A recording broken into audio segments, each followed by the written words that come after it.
오늘 성경 말씀 여호수아기 1장 1절은 주님의 종 모세가 죽고 난 뒤에 이렇게 시작을 하고 있습니다. 굉장히 중요한 그런 전환점을 알리고 있습니다. 1막이 지나고 2막이 시작됨을 그렇게 말씀은 선포를 하고 있는 듯 보여집니다. 모세가 죽고 여호수아가 그렇게 이스라엘 백성을 이끌게 되죠. 광야 1세대가 지나가고 광야 2세대의 삶이 이어지게 됨을 말씀하고 있습니다. 광야 40년 동안의 삶을 끝내고 이제는 가나안 땅에 그런 삶이 이어지게 됨을 말씀하고 있는 것입니다. 이 중요한 그런 시기 가운데 1막과 2막이 시작되는 그 중요한 시점 가운데 주님께서는 여호수아에게 이렇게 명령하고 있습니다. 너는 가나안 땅에 들어가라. 네가 그들에게 주었으니 요단강을 건너서 그들에게 주는 땅으로 건너가라. 이렇게 말씀하고 있습니다. 네가 밟는 땅 모든 것을 너에게 주겠다. 이렇게 말씀하시고 있죠. 여러분, 가나안 땅은 참으로 두렵고 떨리는 그런 땅이 아니겠습니까?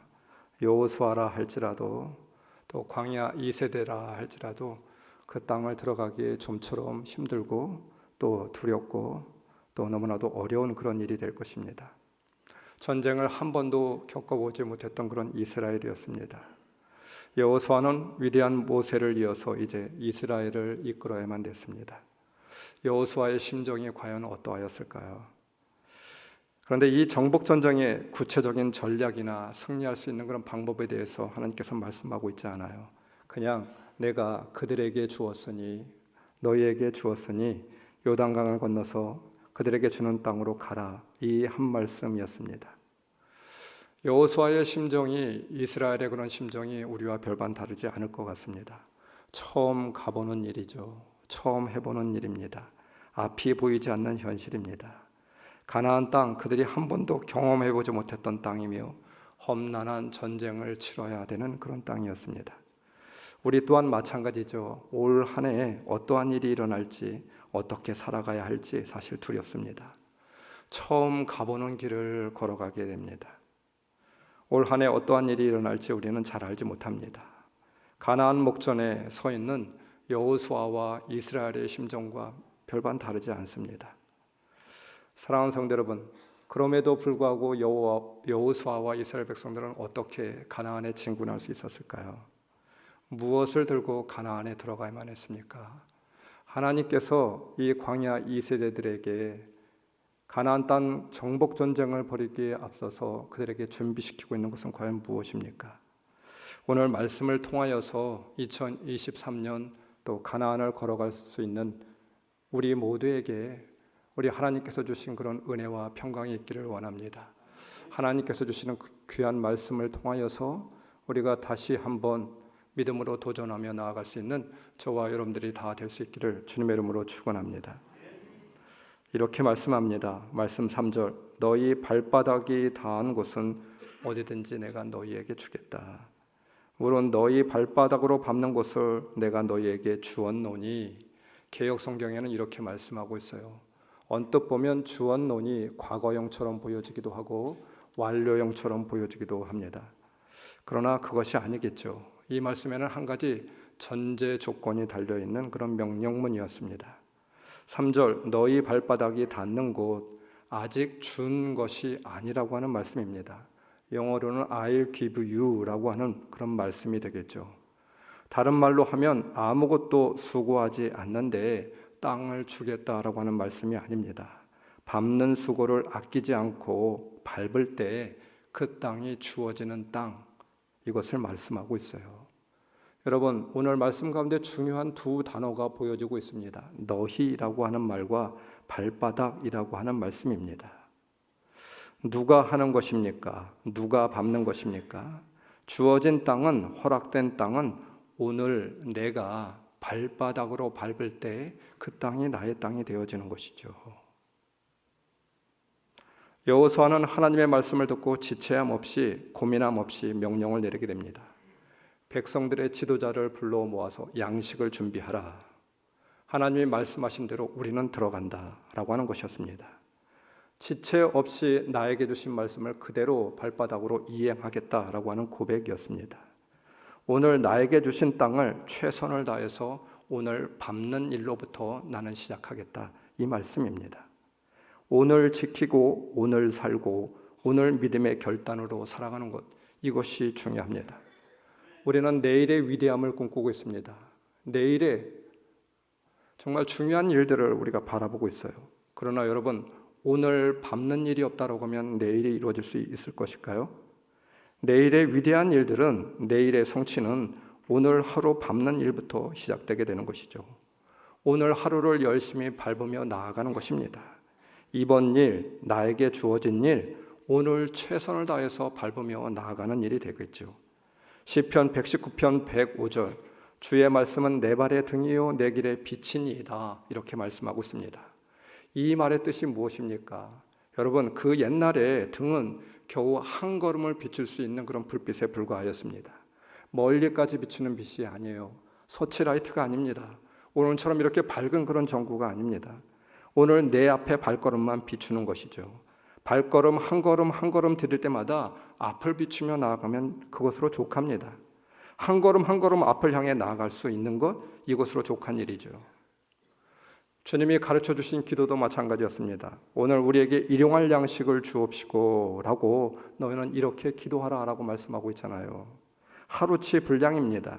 한 달치, 1년치 일용할 양식, 이것을 주겠다라고 하는 말이 아닙니다. 출애굽 당시에 이스라엘 백성들에게 주었던 만나도 마찬가지였잖아요. 우리 생각으로는 일주일치를 주면, 한 달치를 주면 참 편할 것 같습니다. 그런데 그것이 아니었습니다. 하루치 음식, 일용할 양식이었어요. 그것으로 족하다라고 하는 말씀이 되겠죠. 몇 년 뒤까지 생각하면 자신 없지만 오늘 하루는 우리는 최선을 다해 달릴 수 있습니다.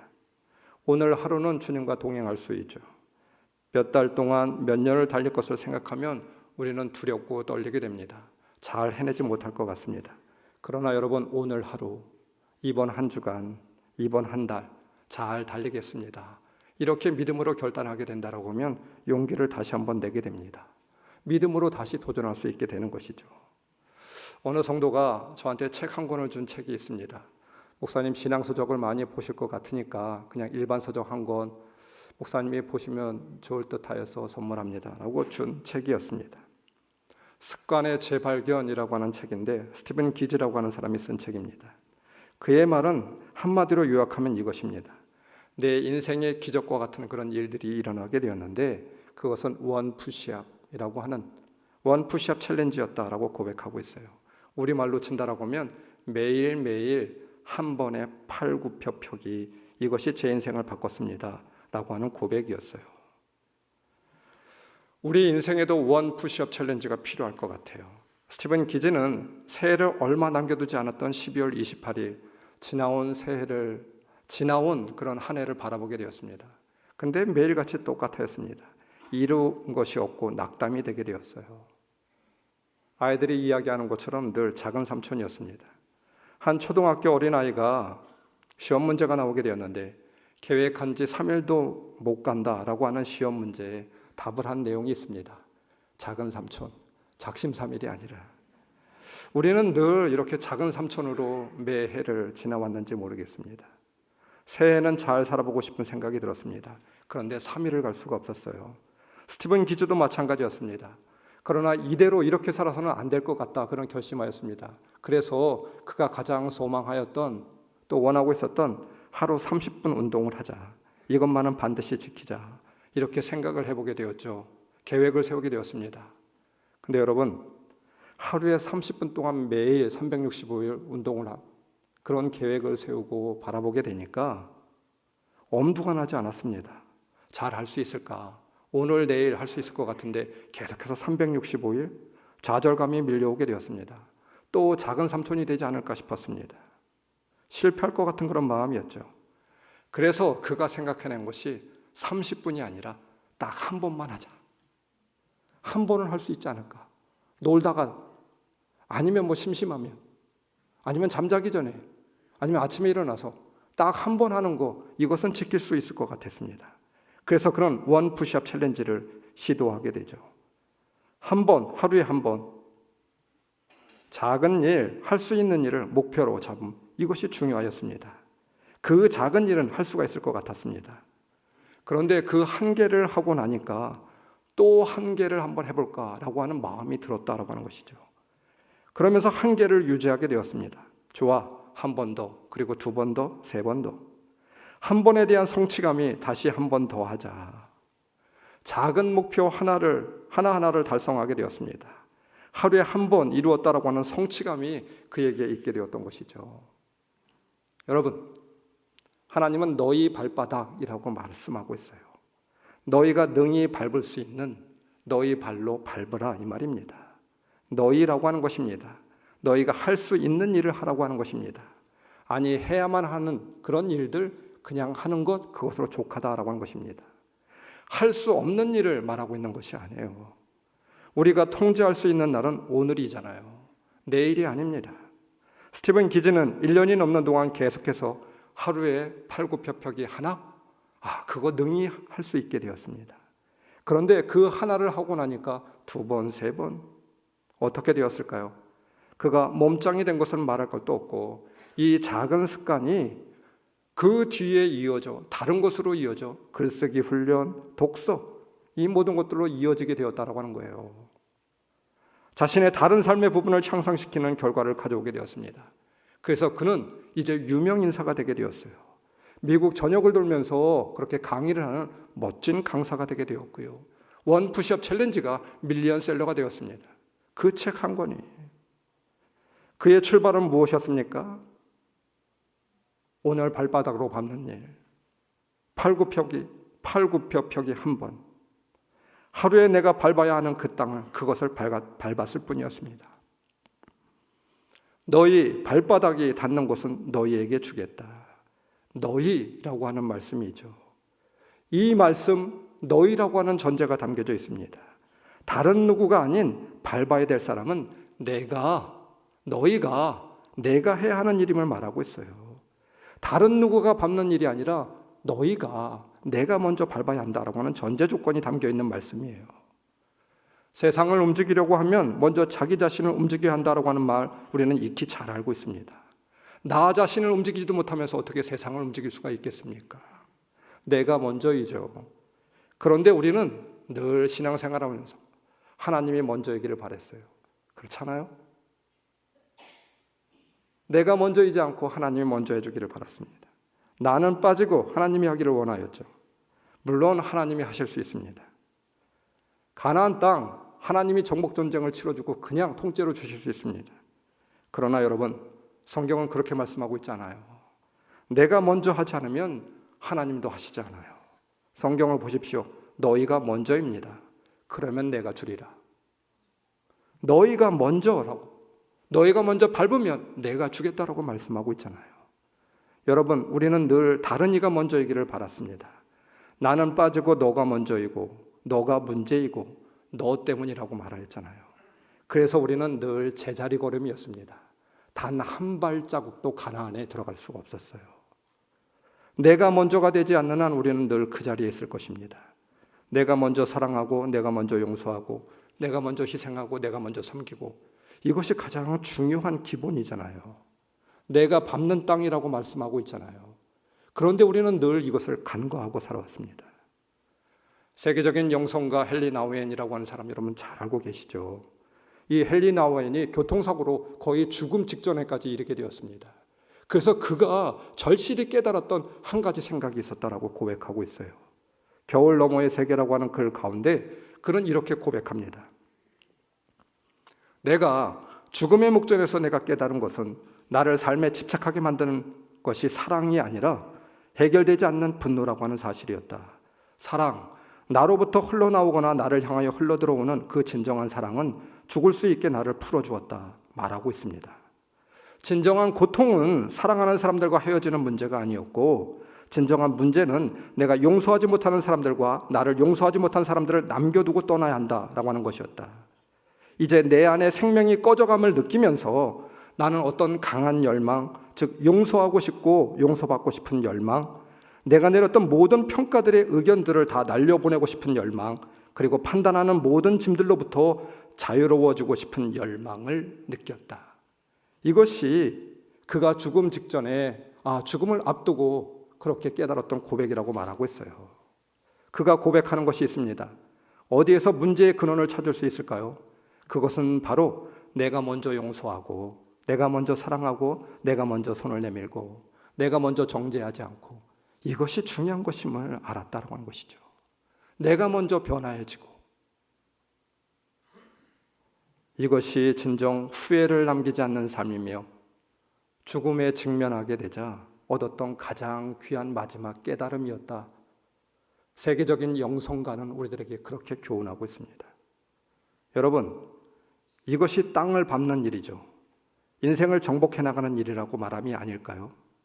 가나안의 땅을 정복할 수 있는 것은 그 첫걸음을 말하고 있는 것이 아니겠습니까? 주님이 바라는 것이 바로 이 점입니다. 너희가입니다. 나로부터입니다. 내가 밟을 때입니다. 이것이 전제될 때 밟은 땅의 소유가 됨을 말씀하고 있는 것이죠. 이것이 바로 하나님의 불변하지 않는, 변함이 없는 그런 진리입니다. 나는 세상이 바뀌어지기를 바랐습니다. 그렇죠. 나는 사람들이 바뀌어지기를 바랐습니다. 나는 나의 문제가 바뀌어지기를 바랐습니다. 그러나 내가 바뀌지 않으면 아무것도 달라지는 것이 없어요. 나로부터 시작하는 것입니다. 내가 밟는 일부터 시작하게 되는 것이죠. 여러분, 기독교의 가장 중요한 진리가 무엇입니까? No cross, no crown, 이 말이잖아요. 주님께서 십자가를 지셨잖아요. 오늘의 대가, 오늘의 고난 내가 지불하지 않으면 크라운, 영광이 없다라고 하는 것입니다. 내가 지는 것입니다. 그러면 내일의 영광이 있게 되는 것이죠. 아무것도 하지 않고 하늘의 영광이 따라오는 것이 아닙니다. 하나님의 섭리와 계획이 있어요. 그러나 그 섭리와 계획은 하나님의 시간에 이루어지는 것입니다. 그리고 그 섭리와 계획을 볼 수 있는 사람, 어떤 사람입니까? 내가 지불하는 사람입니다. 크로스, 고난, 십자가를 내가 지는 사람이죠. 주님은 말씀하고 있습니다. 밟는 것을 주시겠다라고. 여러분, 내가 밟는 수고가 있어야 그 밟는 땅이 나의 땅이 되는 것입니다. 광야와 유프라테스까지라고 말씀하고 있어요. 광야와 같은 삶이 이어질 수도 있습니다. 그렇습니다. 가나안 땅은 여러분 광야와 같은 삶이었습니다. 그러나 그렇다 할지라도 밟는 수고를 아끼지 말아야만 됩니다. 오늘 하루 내가 밟는 수고를 아끼지 않겠다고 결단하고 최선을 다하겠다고 결단하시기 바랍니다. 거기에 아름다운 인생이 있어요. 오늘 우리가 다시 한번 결단해야 될 것은 No cross, no crown임을 잊지 마시고 크라운을 위하여 크로스를 지불할 결심이 있어지기를 주님의 이름으로 다시 한번 축원합니다. 가나안의 정복은 어떻게 이루어질 수 있을까요? 어떻게 가나안에 들어갈 수 있을까요? 여호수아는 믿음이 대단한 사람이어서, 백전노장이어서, 여러분 그것이 아닙니다. 저는 말씀을 묵상하면서 여호수아의 마음이 좀 읽혀지더라고요. 여호수아는 아마 이스라엘 백성들보다 더 떨었을 것입니다. 더 두려웠을 거예요. 이스라엘 백성들은 그냥 여호수아를 따라가기만 하면 됩니다. 그러나 여호수아는 맨 앞에 서 있습니다. 믿음이 있는 것도 아니었습니다. 그런데 어떻게 그가 가나안 땅에 들어갈 수 있었을까요? 이스라엘 백성들을 어떻게 이끌고 나아갈 수 있을까요? 하나님의 약속이었죠. 그래서 담대하게 걸어갈 수 있었습니다. 나는 할 수 없고 나는 능력도 없고 하지만 하나님의 약속을 붙들겠습니다. 그 약속을 붙들고 땅을 밟겠습니다. 약속이 찾아지고 믿어져야만 합니다. 그래야 우리는 걸어갈 수가 있어요. 두려운 땅입니다. 한 걸음도 걸어갈 수가 없습니다. 그러나 약속이 있으면, 약속을 믿으면 우리는 두렵고 떨림을 이겨낼 수 있어요. 너희 발바닥이 닿은 땅은 너희에게 주겠다라고 하는 약속입니다. 또 어떤 약속이 있었습니까? 내가 너와 함께 하겠다라고 하는 약속이었어요. 주실 땅에 대한 약속뿐만 아니라 하나님께서 그 주실 땅을 얻을 수 있는 바로 그 힘과 능력, 내가 너와 함께 하겠다라고 하는 약속이었어요. 가나안은 약속을 소유한 사람만이, 약속을 굳건히 붙든 사람만이 걸어갈 수 있는 땅입니다. 시편 기자는 고백합니다. 하나님은 우리의 피난처요 힘이시니 환난 중에 만날 큰 도움이시라. 시편 46편 1절 말씀을 통하여 우리들에게 시편 기자가 말하고 있는 것이 있습니다. 환경을 주목하지 말고 사람을 주목하지 말고 그 크신 하나님을 주목하라. 그 하나님의 약속을 주목하라. 이 말입니다. 분명히 보아야만 됩니다. 이것이 이길 수 있는 비결이라고 말씀하고 있어요. 믿음이 있는 사람들, 성경에 여러분 믿음의 사람들, 그들의 상황이 우리와 달라서였습니까? 그들이 뭐 특별히 대단한 능력이 있어서였습니까? 그것이 아니었죠. 시대나 삶의 환경 별반 다름이 없습니다. 똑같이 어려움이 있어요. 두려움이 있고 고통이 있었습니다. 그 믿음의 사람들도 떨고 있었습니다. 그래서 그들은 더욱더 하나님의 약속을 붙들었어요. 그 약속을 분명하게 믿을 때 우리는 한 발자국 더 나아갈 수 있는 것이죠. 우리의 환경과 당면한 문제들은 시시각각으로 변합니다. 그리고 사람도 변하게 됩니다. 여러분, 세상에 변하지 않는 것이 있습니까? 우리는 늘 말하고 있잖아요. 세상에 변하지 않는 것이 단 하나도 없대요. 그러나 변하지 않는 것 단 하나가 있습니다. 여러분들이 한번 말씀해 보세요. 하나님의 약속. 나와 함께 하신다라고 하는 약속. 내가 죽어서 천국에 갈 때까지 나와 동행하시겠다라고 하는 약속. 그 하나님의 약속은 변하지 않습니다. 믿으세요. 나를 사랑하신다라고 하는 약속, 나와 함께 하신다라고 하는 약속. 이사야서 43장 1절, 이스라엘아 너를 지으신 주님께서 말씀하신다. 내가 너를 속량하였으니 두려워하지 말아라. 내가 너를 지명하여 불렀나니 너는 나의 것이다. 이사야 49장 16절, 어머니가 어찌 제 젖먹이를 잊겠으며 제 태소난 아들을 어찌 긍휼히 여기지 않겠느냐. 비록 어머니가 자식을 잊는다 하여도 나는 절대로 너를 잊지 않겠다. 내가 내 이름을 내 손바닥에 새겼고, 내가 너의 이름을 내 손바닥에 새겼고. 스펄전 목사님은 이 말씀에 대하여서 손바닥에 새긴 너를 어찌 잊겠느냐, 이 말씀 속에 얼마나 철저한 의미가 담겨져 있는지 성도들이여 보라, 이렇게 말씀하고 있죠. 그것은 너의 인격, 너의 모습, 너의 사정, 너의 처지, 너의 죄, 너의 유혹, 너의 약함, 너의 부족, 네가 한 일, 이 모든 것을 다 새겨 넣었다라고 하는 말입니다. 내가 너에 관한 모든 것을 다 새겼다라고 하는 뜻이죠. 내가 내 손바닥에 너의 전체를 두었다라고 하는 뜻입니다. 여러분, 하나님은 하나님의 손바닥에 여러분을 새겼다라고 말씀하고 있어요. 그런데 왜 우리는 늘 의심하고 있습니까? 하나님이 잊어버렸다라고 왜 말하려고 하고 있습니까? 하나님은 절대 우리의 기대를 저버리지 않는 분이십니다. 약속의 하나님, 변치 않는 하나님.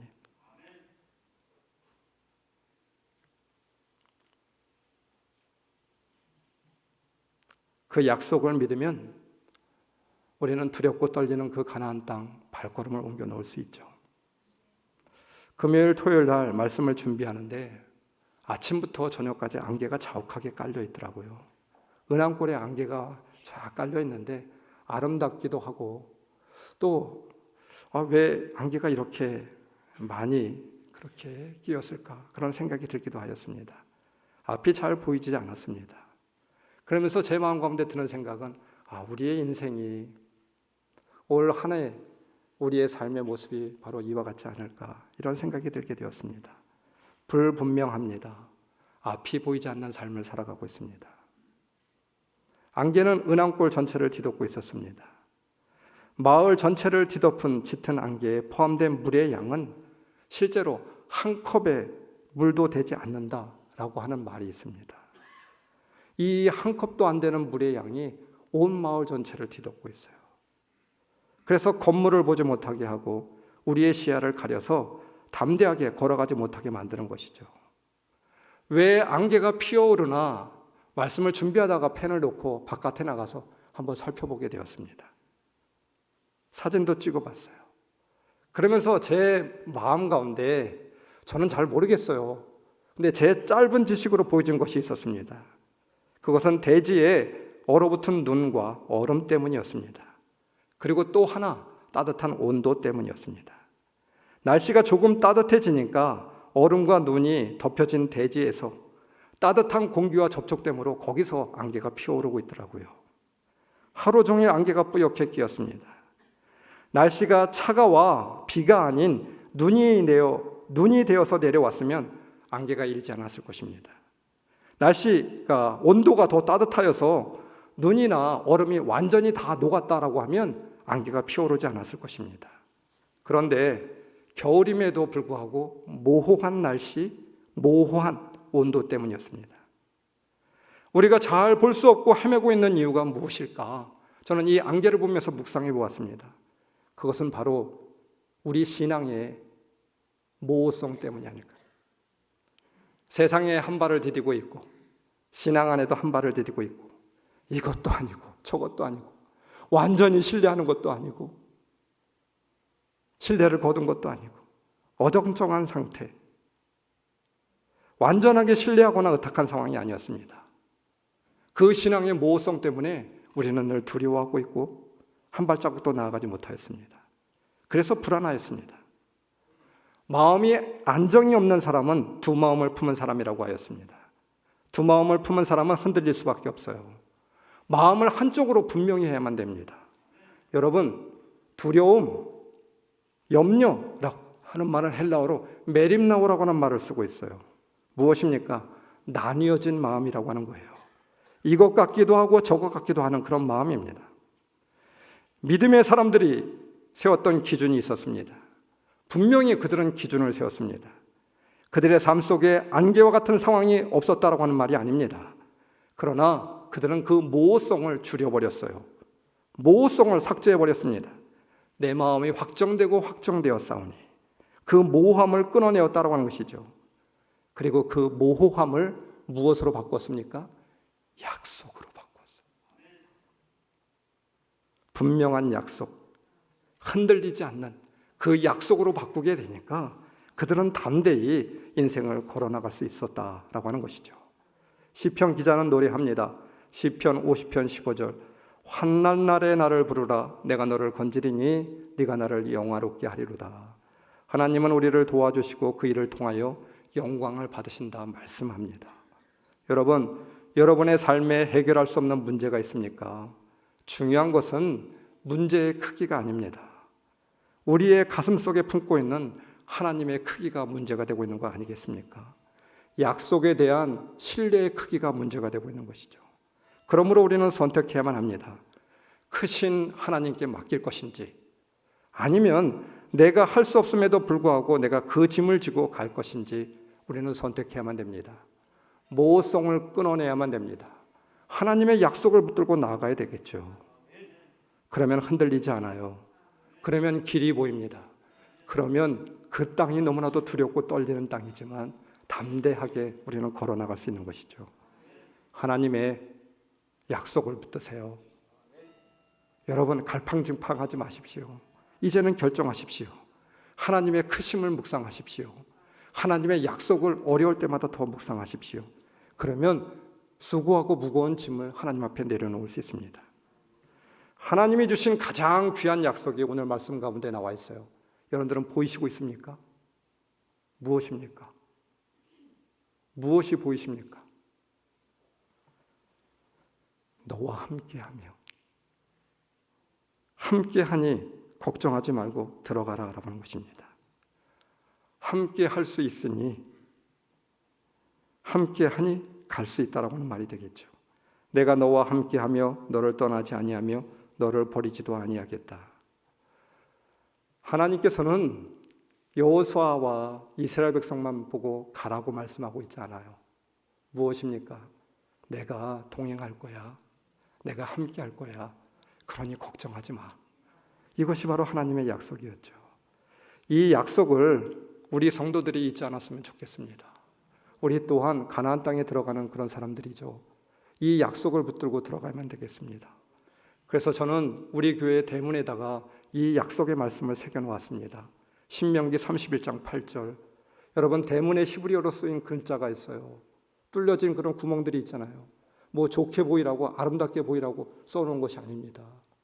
저는 우리 성도들이 이 교회를 드나들 때마다, 교회를 찾아올 때마다 이 약속을 붙들었으면 좋겠다 싶어서 그 글귀를 세워놨습니다. 그대와 함께 계시며 떠나지도 않으시고 버리지도 않으실 것이니 두려워 마십시오. 겁내지도 마십시오. 그대와 함께 계시며 라고 하는 말씀입니다. 이것이면 족하지 않을까요? 여러분, 이것 가지고 안 됩니까? 성경의 가장 위대한 말씀은 너희와 함께, 나와 함께라고 하는 말씀일 줄 믿습니다. 1장 2절 함께 일어나, 5절 아무도 너희 앞길을 가로막지 못할 것이다.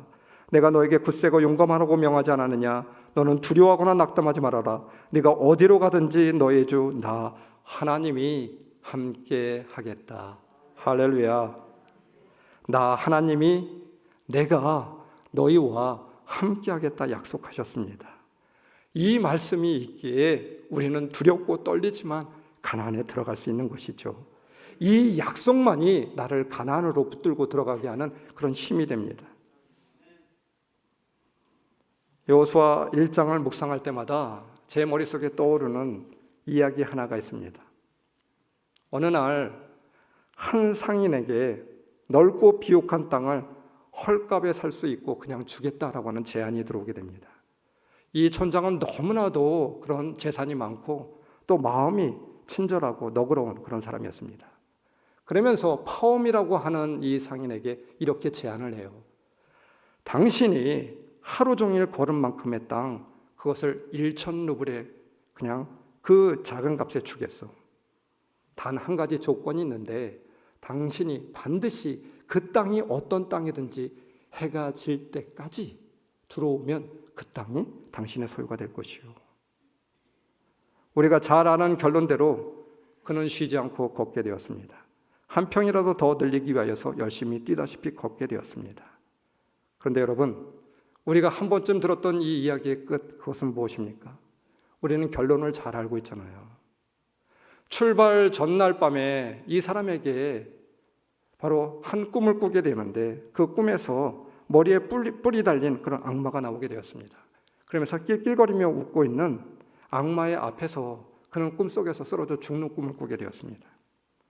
그는 그 꿈을 무시하고 이튿날 아침 일찍 출발하여서 잠시도 쉬지 않고 열심히 한낮의 더위와 갈증이 와도 물 한 모금 마실 시간도 없었습니다.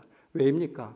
내가 걷는 만큼이 내 땅이 되고 너무나도 비옥해 보이는 그 땅, 너무나도 아름다운 그 땅, 내가 걸으면 걸은 만큼 나에게 주어지는 땅이었습니다.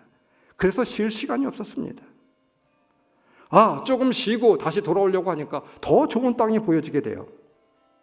여기까지만 돌아올 시기를 놓치고 맙니다. 그리고 결국은 시간이 얼마 남지 않은 것을 알고는 허둥지둥 다해서 힘을 다해서 돌아오려고 하고 있었죠.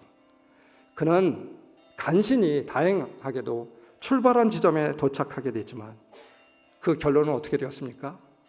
너무나도 온 힘을 다하여서 너무나도 지쳐버려서 그만 그 자리에서 피를 토하고 죽게 되는 운명을 맞이하게 되죠.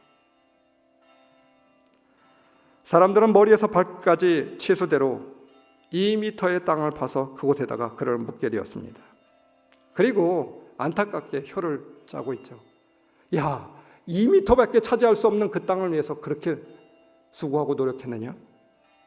여러분, 이것이 바로 2m의 교훈이라고 하는 톨스토이의 소설이에요. 너무 욕심을 부리면 안 된다라고 하는 것을 말하기 위한 그런 소설이었습니다. 톨스토이가 우리에게 말하고자 하는 그런 교훈은 무엇입니까? 바로 여기에 그치고 있는 것이 아니겠죠. 더 깊은 의미가 담겨 있으리라고 저는 믿습니다. 과연 파홈에 대하여서 비난을 할 수 있는 사람들은 과연 누구일까? 혹 주인공인 파홈과 같이 치열하게 삶을 살았던 사람들만이 그에 대해서 그렇게 살면 안 된다라고 말할 수 있지 않을까? 그의 신발이 벗겨지고 부르튼 발을 보면서 그 삶의 태도와 열정, 이것까지 깡그리 무시해서는 안 된다라고 하는 말이 되겠죠.